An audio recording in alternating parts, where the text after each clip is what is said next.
Skate Diaries. Hi, and welcome back to Skate Diaries. I'm Lucy from GRLSWIRL, and today we're going to teach you how to stand on a board in 4 easy steps. This is best practice with a friend. If you're alone, you can set your board in the grass or dirt where it stables itself.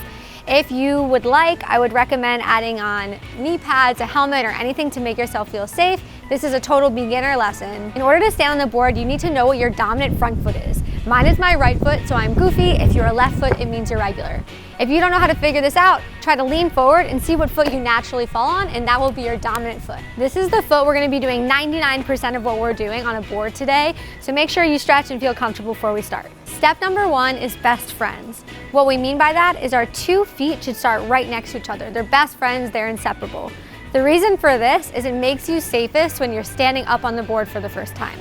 So if your foot is too far back, what we see naturally is when you go to stand up on the board, your weight is going to shift backwards. If you're too far forward, if you stand up on your board, your weight will shift usually forward.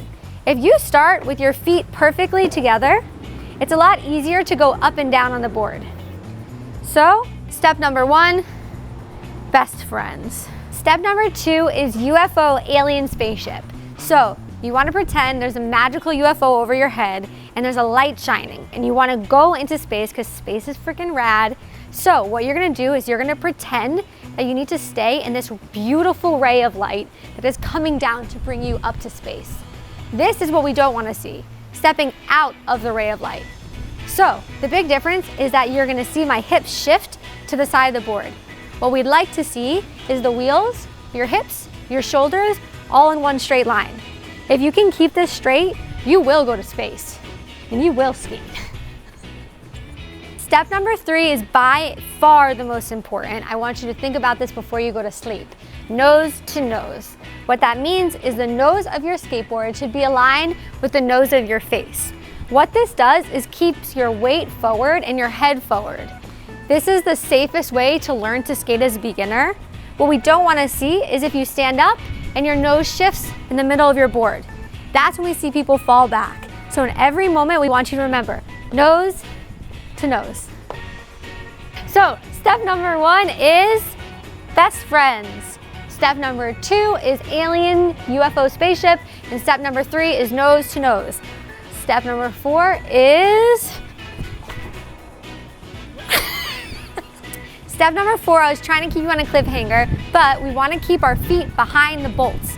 What does this look like? When you're going up and down on the board, you want to keep your feet behind these little bolts that you're going to see on the board, right here. These bolts and these bolts. The reason being, your foot placement is going to decide the entire experience on a board. If your feet are too far forward or too far back, the board will not work correctly. So when we're going up and down and we're staying nose to nose, best friends, UFO, we're keeping our feet behind these bolts.